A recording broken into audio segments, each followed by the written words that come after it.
people, right? Is everyone here on social media to some degree? Yeah, personally, right? Well, every time you post something, right, you're curating a perception of who you are as an individual, right? And so it's very important that we start to understand the power of the individual, the power of our own voices on platforms, and then how that translates into advocating our brands, how we can then take that and empower our employees to espouse our company mission to help us increase sales. And I've got some great examples, and I've got some really, really awesome things that are gonna help you see brand and influence in a totally different way. So employees, obviously, right? We think about all these people who work for us, maybe we are employees at companies, and guess what? If you have a LinkedIn profile, it's a form of self-branding, right? You're identifying that you work with a company, you're either posting on LinkedIn, news articles, building up your own brand persona and profile, or you're not. And if not, you're gonna be less competitive on the marketplace when you go look for your next job. So the power of self-branding, which today is not really focused specifically on that, but the power of self-branding and the power of influence is not only something that we look at externally when we think about hiring, when we think about welcoming and working with new influencers, right? The power of branding and influence actually happens also from within, right? How do we choose to engage with the world and the sphere around us? So again, as leadership, as CEOs, how do we then start to activate and engage our consumers? And then how do we then look at that in terms of celebrity? And then lastly, right, not just the term influencer, but key opinion leaders. Are you guys familiar with that terminology, key opinion leaders? Right, that's how we're starting to shift the way we look at traditional social media influencers. Now, why is the word changing? Well, the landscape is changing. The power of influence is changing, right? Key opinion leaders are known within their industries for, let's say, talking all about avocado toast, and they're the avocado toast opinion leader, right? They go around the world and they're posting about great avocado toast. Or maybe, right, this key opinion leader is known for finding independent designers, or maybe they're pioneering body positivity. But influencers are not talking about everything, right? Influencers online that you are looking to work with, right? These people are focused, they're niche, and they're specific. So they are key opinion leaders, right? So we need to shift our vocabulary a little bit more. So I'm really excited to get a chance to talk to you guys about this. I would welcome questions along the way. This is very much a dialogue and a conversation.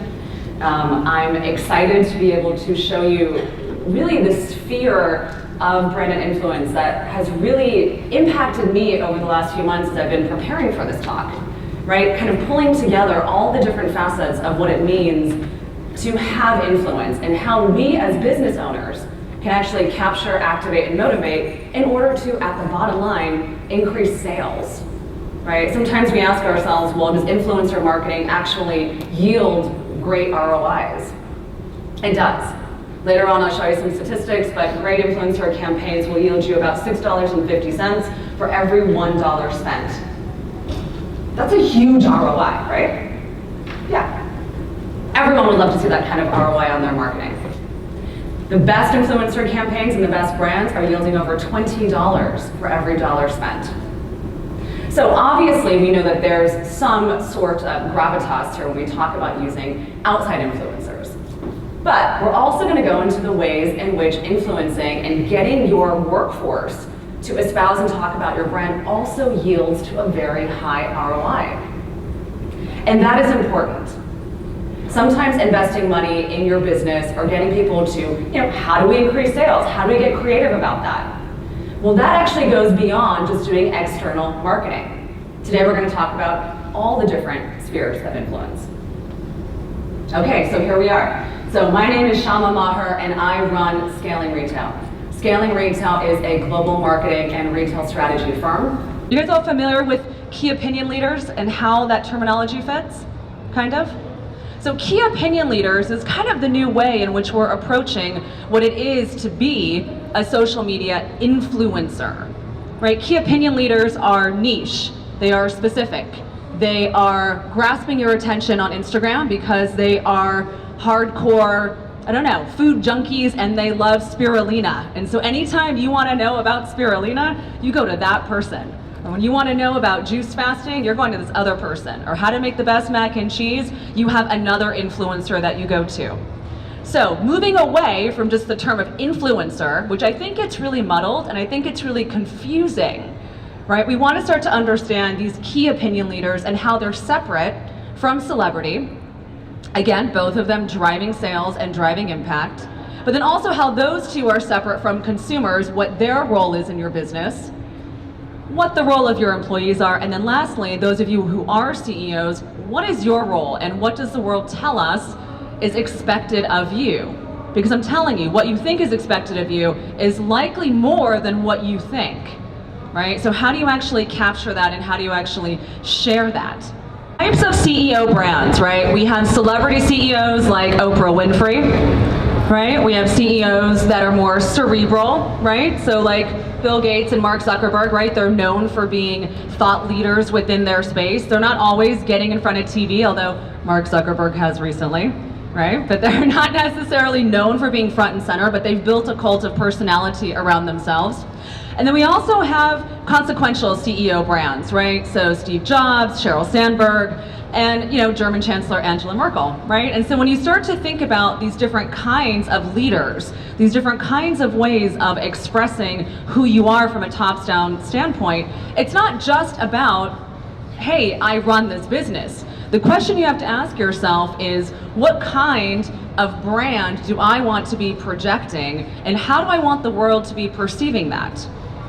Right? Do I want to take a stand for something that is impactful and meaningful that's going to connect with my consumer base within my product and brand, or not? Such as Tony Hsieh, who ended up doing a whole book and campaign on happiness, right? Very different from focusing on being a thought leader in shoes, right?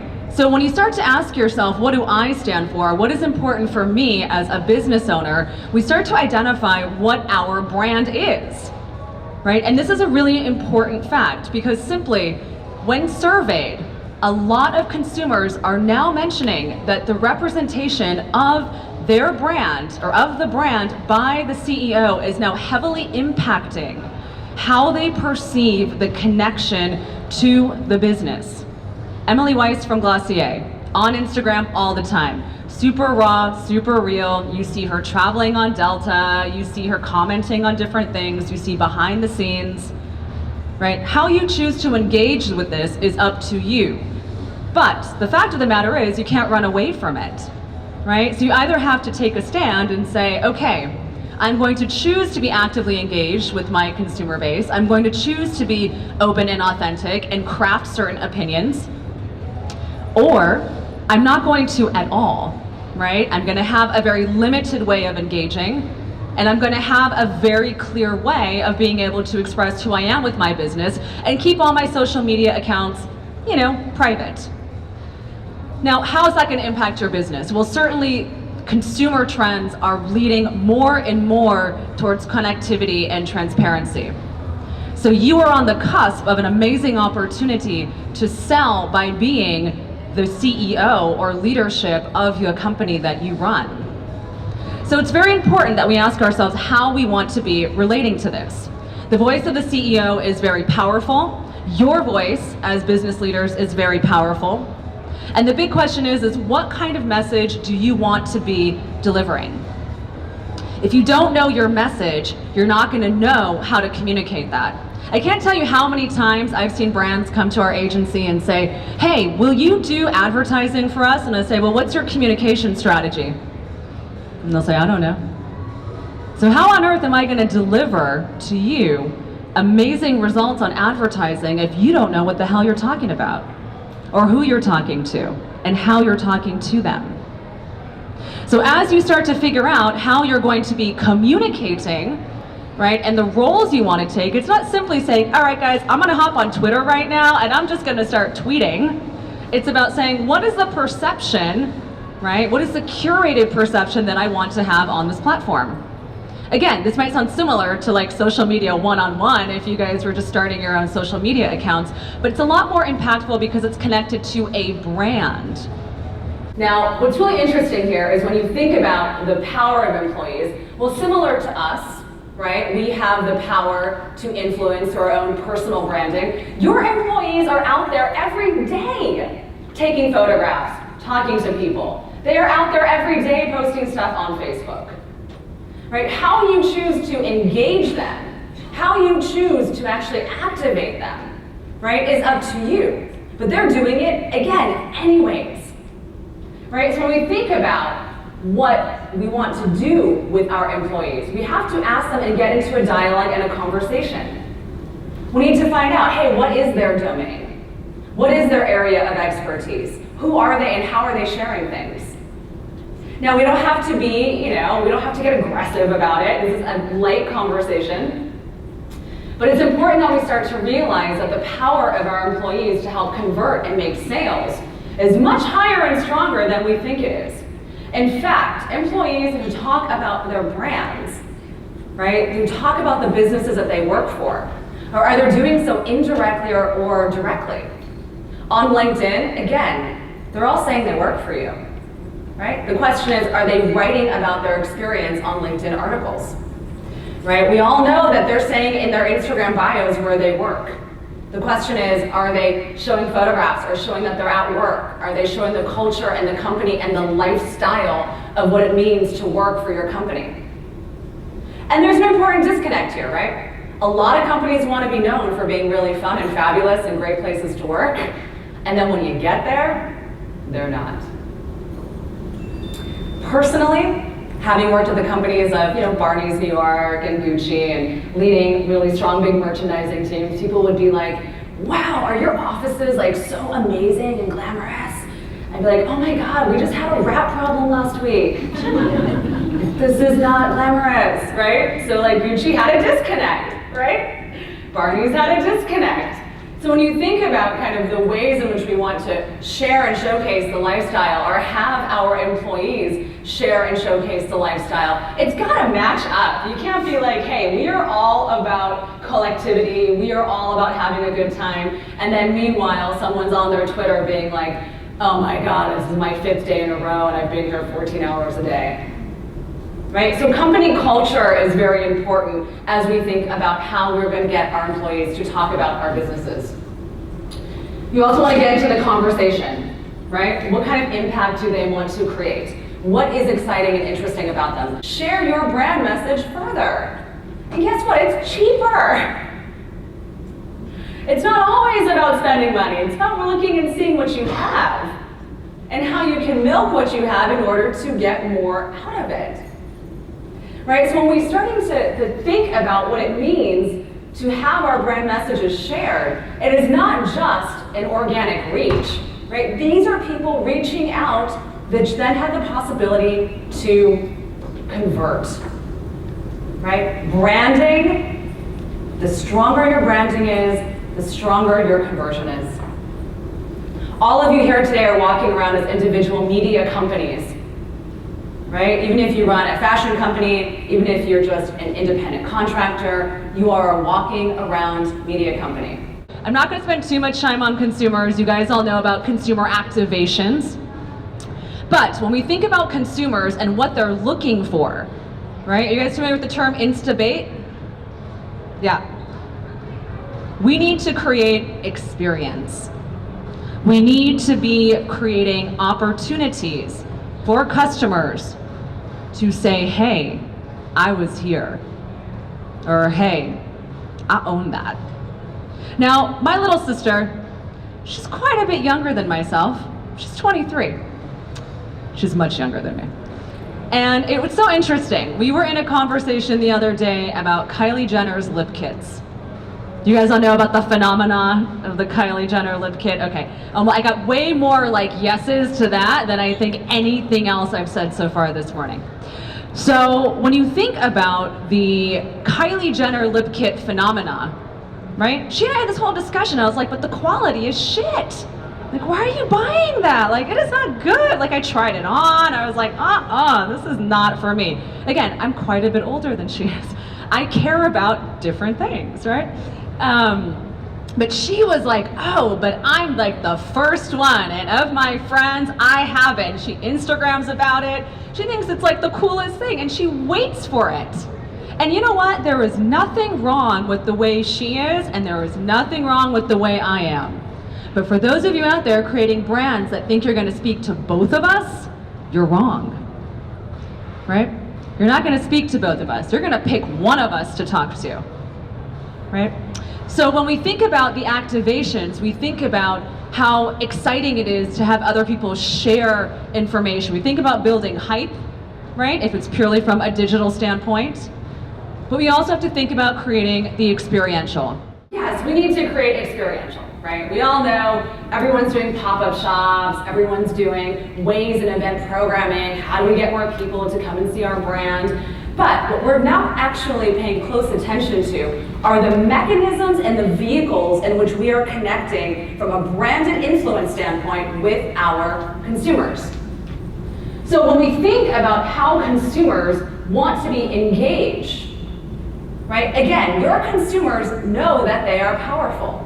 They know that when they get on Twitter and they say, at Delta, you guys suck, my plane was 3 hours late, that someone's gonna respond to that.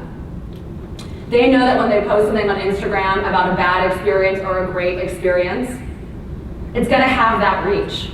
It might be a small reach, but with the right hashtag, it can be a much bigger reach. So when we start to think about ways of engaging our consumers to be our best brand ambassadors, we have to think beyond transactionality. We have to think beyond, how can I just get them here to get them to buy something? We have to think more in terms of creating an emotional connection, and more in terms of creating the right vocabulary and experience for them to translate that into their preferred method of sharing. We need to communicate with them in the ways they want to be communicated with. So, there are easy ways of doing this, and there obviously get more expensive and more complicated ways of doing this. On the easy side, we have companies like Warby Parker, right, that do a really good job of showcasing people who are wearing their product. Right? You take a selfie in your product, someone takes a great photo of you, post it on Instagram, and it's a great image. They will repost an image. And that's a very simple, low-level way of consumer engagement. Then as we move up the ladder, right? We have ways of introducing, consumers into newsletters. We have ways of introducing consumers into other forms of our more natural, organic methods of reach. And then we start to get into event planning. Right, which is big and expensive, and if not done properly, can go down real fast. Anyone here done an event that just sucked? Yeah, you just didn't get what you wanted, right? It's like, it happens, right? You're like, I'm gonna do this event, I'm gonna get out there, I'm gonna generate buzz and excitement, and you create this amazing thing, and then the right people don't show up. And they don't actually see what you've done. Right? And why is that? Well, we didn't communicate with them. And if you did communicate with them, it may not have been in the right way. You may not have been activating on the emotional drivers and principles that would get them to relate and to connect and to want to come.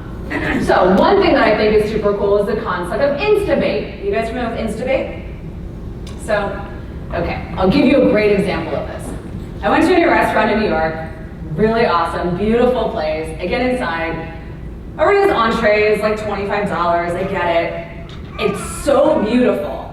It's like the most beautiful thing I've seen, but it's like this small, right? So it's like, I can eat it, but I'll need like 10 of them, right? In order to actually like get full. However, this was really beautiful for my Instagram feed. This was a $25 Instagram post. And then I went and got pizza. Right? So when you think about, right, Instabait, when you think about these experiences and these retail storefronts and these events and everything, right? It wasn't just that the restaurant was beautiful, the food was beautiful, the flowers were beautiful, the bathroom was beautiful, right? These are Instabait moments. What you produce and create needs to be able to be photographed and designed in a way that will get people to share. It does not matter how amazing the product is if the delivery is not equally as amazing. How you deliver it, how you show your brand, and how you show up to your consumer is just as valuable and important, if not more, than them actually purchasing it and wearing it later. Right? So we want to be able to increase and understand ROIs in two capacities. One is obviously sales and conversion.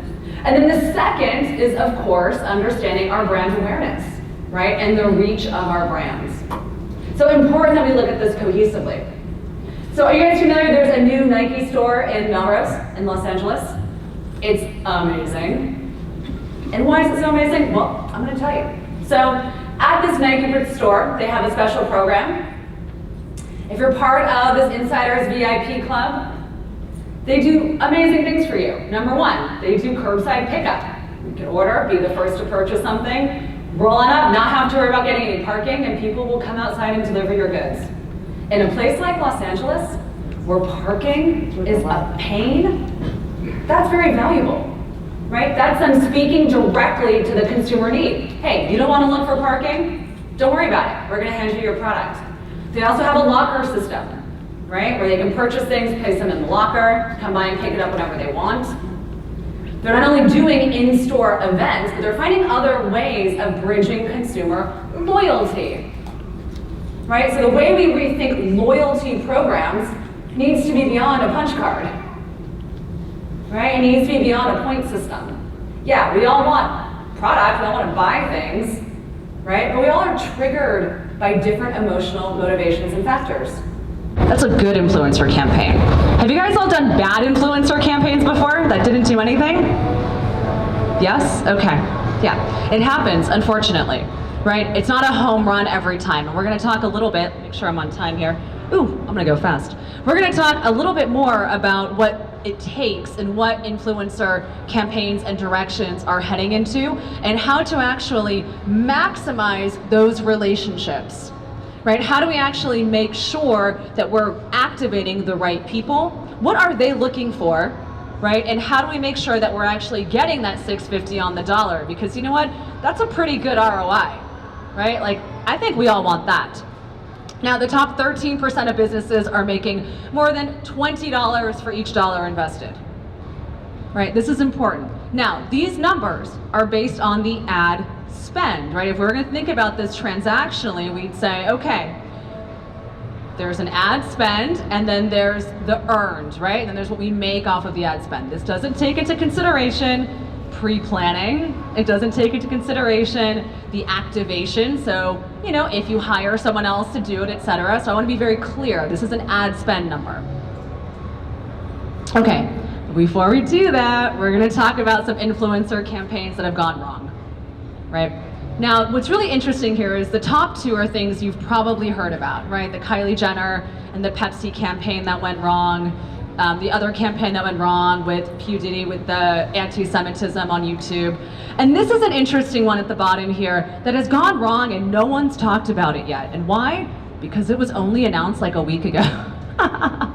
And what is that? Well, Juicy Couture launched a new fragrance line called We.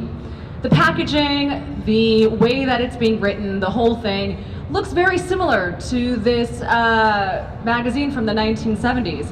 There's a pornographic magazine also called We. I'd say they look pretty similar. Well, there are also about four different influencers that are associated with this campaign.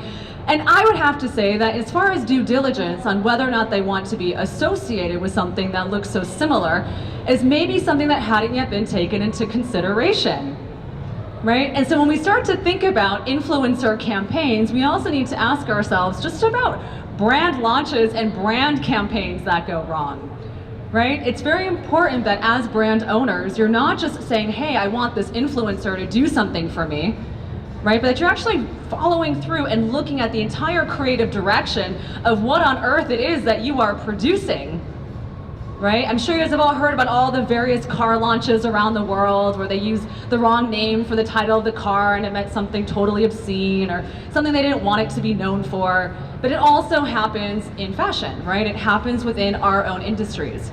So as you guys are looking at new product launches, it's super important that you ask yourselves about what it is the brands are and the new extensions and what you're launching. And then also, guys, your influencers should also be doing their due diligence. right? You need to have extreme oversight, like in the case with Kylie Jenner, and you also need to be having product development and branding oversight when it comes to things that you are producing. Okay, so new in product development and creation. Retailers are not just partnering with these guys, they're co-creating. Co-creation has become the latest phenomenon in influencer and key opinion leader partnerships. And why is that? Well, key opinion leaders no longer want to be looked at as highly transactional, right? They don't just want to post something up there once and have it not be relevant. They're looking for longer term sustenance in terms of financial income. They're also looking to have an impact because guess what? They know they can have an impact. And to take that a step further, they know exactly what their niche is and they know exactly how to communicate that niche.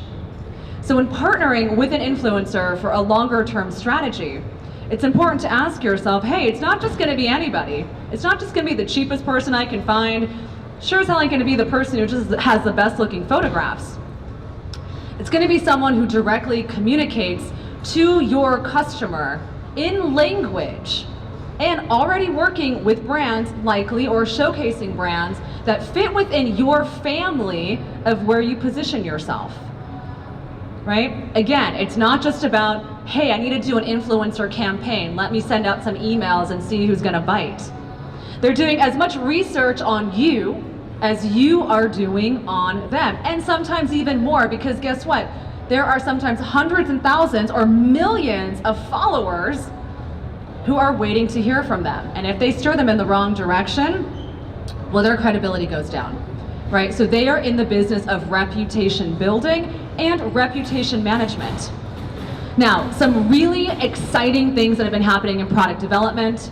Jaclyn Hill and Becca Cosmetics, really exciting product launch, right? That product launch sold out within a day, right? Within a day. We're talking about $3.5 million in a day. Like, that is big money. And what did they do? Well, Jaclyn didn't just say, hey, I'm gonna let you slap my name on this thing. They created content together about the making of, right? They collaborated on what the creative direction and packaging and what everything was going to look like. It wasn't just about slapping a name and pushing out one or two campaign images. It was a more cohesive marketing launch and campaign strategy. So guys, you can't pull that off in a month. If someone asks you, hey, what's your influencer strategy? You can be like, oh yeah, well next month we're gonna partner up with influencers. We're like, what does that even mean? Right? How are you gonna do that in 3 weeks? How are you gonna find the right people, set up the right budgets, get the right infrastructure together, create the content, have oversight, execute and deliver it with the right budgets in like 3 weeks? You shouldn't. Even if you think you can, you shouldn't, right? Because chances are you're gonna waste so much money. So like, stop the bleeding. Stop trying to like rush these things. It's so much better to take your time and build it out, because guess what? Influencers, they've got a schedule. They have a timeline, right? They're working with brands on their timeline, right? Very, very important to take that into consideration. They are not necessarily just waiting for you, right? People are actively seeking them out. So you've got to pre-plan your product collections, your drops, your marketing strategy. We are heading towards the synthesis of sales, marketing, and merchandising like none other before. For example, I'm gonna go forward and then I'm gonna go back. Oh man, okay, let me go forward a little bit. You go forward a little, okay, this one, and then I'll go back. So when it comes to Hotel Revolve, so you guys know Revolve Clothing, and every year they do something really big for Coachella, right? So this is really fascinating. Coachella for them, right, makes more money at full price than like Cyber Monday, right?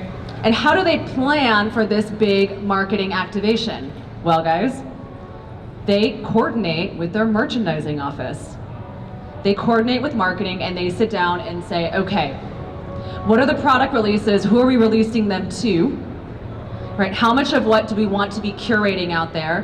What are the influencers? What are they going to want?